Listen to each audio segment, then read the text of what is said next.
And we're going to start seeing people lose it. And by the way, that's why we're still very bullish on gold.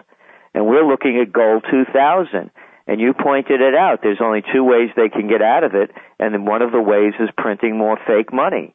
And we know what that causes. It's hyperinflation. And when you look at that CBO report, that's what they're alluding to as well. It's not even Economics 101. It's economics for dummies. You just can't print money backed by nothing. I'm watching a History Channel series. It's called FDR Revisited.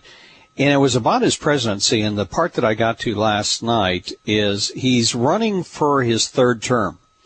After all the New Deal programs, the markets and the economy collapsed again. The unemployment rate was 20%. So people were beginning to question the money spending, what it was buying, and also what he was doing to the Constitution. So he ran on the platform that he would keep us out of the war in Europe, which obviously he didn't. But you almost have to wonder how this all ends. In other words, do we see something like we saw in Cuba where the whole government, like the Batista regime, just got on a plane and flew out of town, or somebody else takes over? But obviously going on in this manner, no government, even as one as powerful as the U.S., can get away with printing trillions and trillions and trillions of dollars without consequences. Exactly. And, this is much bigger, by the way, than just an economic collapse.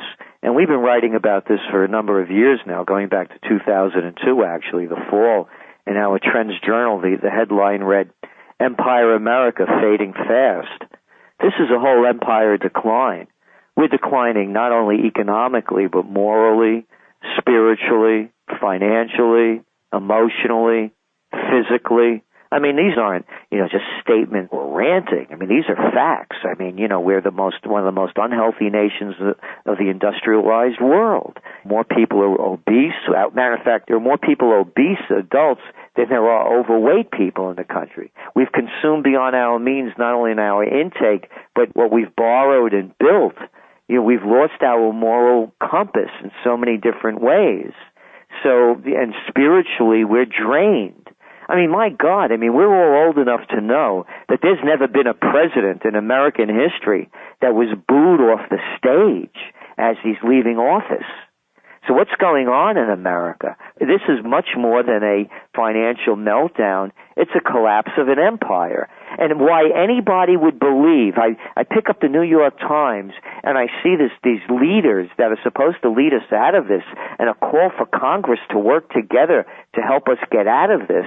And I look at the players.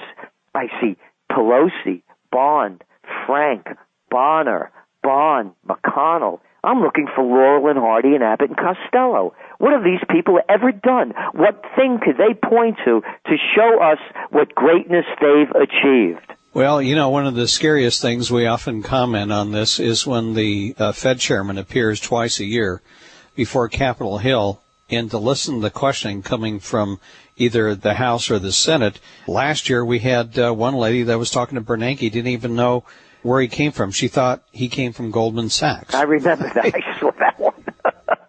And the scary thing is, and the questions they ask, you think, my goodness, these people are making policy. So, well, in closing, Gerald, if our listeners would like to follow your work, why don't you give out your website so they can get more information if they want? Yes, it's trendsresearch.com, trendsresearch.com. And just in closing, I'd like to say that the only thing that got Japan out of the 1980s debacle that they were mired in wasn't the trillions of dollars that they spent on public work projects that went nowhere. It was when they started reproducing items and selling them to China. It was a productive capacity, and that's the only thing that could get us out of this debacle that we're going into. Couldn't agree more. Well, listen, Gerald, thanks for joining us on the program. I look forward to having you back in the future. You have a great weekend. Well, thank you.